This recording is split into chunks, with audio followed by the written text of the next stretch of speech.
Today's video, we're going to be working on the 2019 Polaris Turbo S. A couple weekends ago, I was in the Mesa riding with some friends, and I didn't have the GoPro with me, and we ran into something at about 70 mile an hour, tweaking this entire arm here. You can see back here, we bent her pretty good, and she is not driving straight currently. This is actually the rear tire, and this is a spare I got off my buddy's rig so I could go play this weekend, even with the terrible steering. But I had to buy 2 new front tires and a new wheel because the one was pretty gashed, and I honestly didn't know if it was bent or not, but I decided that I needed a spare anyway, so I bought the 2 new tires, put the old driver's side tire on the old rim, and I don't have the old tire because since this coronavirus thing's going around, I was worried I wouldn't get the tires back at all. So I just ran it down there, got them swapped out, and so we can hopefully get this thing running and go back out to the Mesa. What we're going to be doing today is tearing off both upper and lower A-arms on both sides, and then installing some new chromoly tubular units, and hopefully get it all done today. Hopefully the ball joints come out easily, but you will know first thing when I get back on here and start yelling at things. But for the meantime, enjoy me struggling to take these off.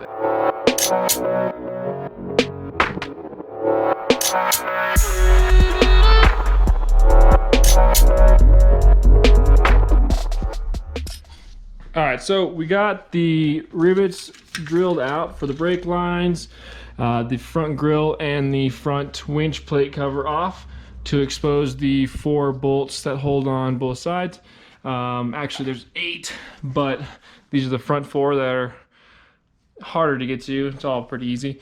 But what we'll start with is this right side, since it's not bent, so I will have a base to see if it is hard to get these off or not. I'm assuming since that one's bent, it's gonna be a little more difficult, but it's going well so far, and hopefully that one doesn't get bound up, and hopefully we don't find any more bent bars anywhere, because I only bought 4.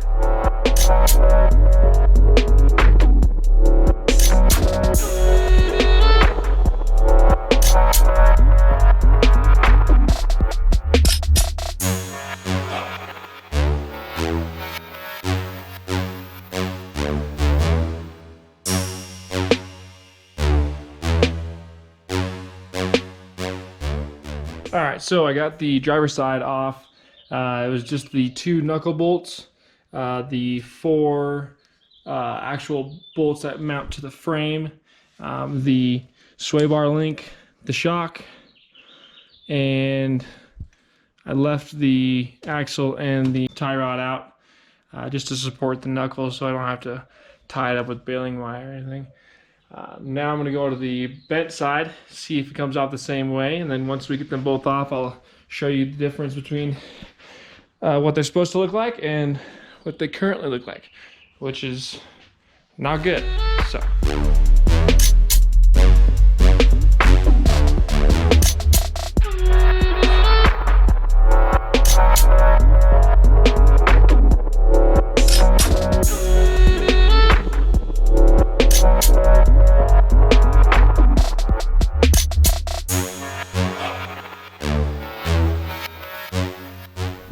All right, so we got the passenger side off. The mounting brackets seem to be straight. Nothing seems to be bent on the actual chassis. It was a little harder to get out. I think one of these bolts is bent. Maybe. It's hard to tell, but it was a pain in the ass to get it out, I can tell you that. So we're gonna take a look at the A-arms. These 2 are down here, the lowers. You can see this one was creased right here. It's actually buckling that powder coating or whatever they coat these things in. And it was throwing the steering angle off every time the wheel came up on compression. It would start to toe in, I believe, and it would try and kick the machine towards the driver's side. But the uppers seem to be a little better. I'm thinking it just torqued the whole A-arm kind of like clockwise if you're looking at the machine. So I'm going to keep this one as a spare. I'm going to throw this one away because you can see, I mean, it's buckled here, and I don't really feel like ever putting it back on the machine. So we're going to try to take the ball joints out. Hopefully they come out and I can put them in the new ones. And this will be done here in about an hour. If not, we'll have to go down to my buddy's shop and use his press to press the new ones in, or press these out and put these back in. They are brand new. I only have 800 miles on the machine, so I'm not too worried about the ball joints. And they're very easy to replace in the future. I'll just keep a spare on me just in case. Alright, it's the next day. I'm at my buddy's shop. We're going to press out those ball joints because they did not want to come out with a dead blow. So we'll start pressing these out, get them pressed the new ones, and then we'll go from there.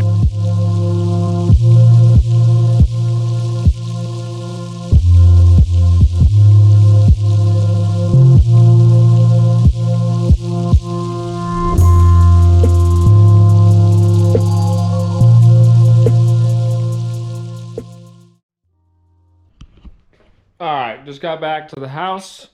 We're going to put these new bushings in the control arms and then start putting them on. Only thing I don't have are the rivets for the brake lines because these are riveted to the top A-arms, but I'll do that tomorrow. So what we'll do is I'll measure the length of the stock lowers and adjust the toe or the camber accordingly, just to back to stock, and then if I need to change them in the future, I can do that later. But for now, I'm going to start slapping these things in here, and hopefully we'll have a running Polaris by the time I'm done.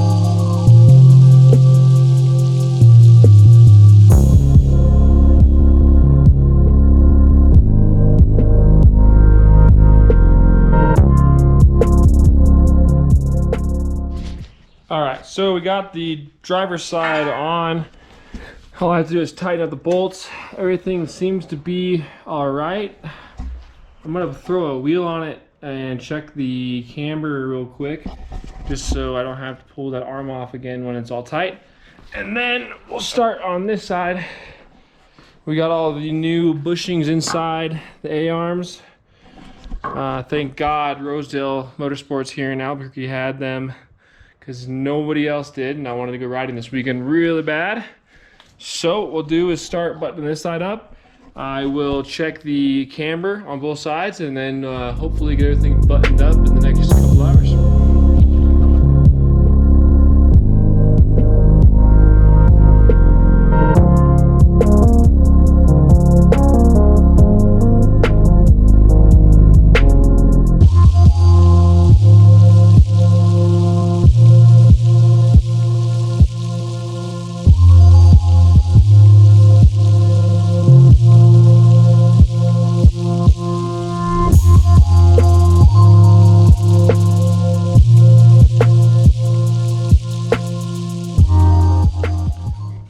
So it's been a couple days since I've installed the SuperATV chromoly A-arms.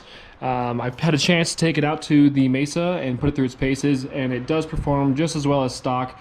There's honestly no feeling difference in the steering wheel or the suspension itself. These ones do have a little bit of clearance on them, which is nice, trying to avoid debris and rocks in the paths and the trails we're riding.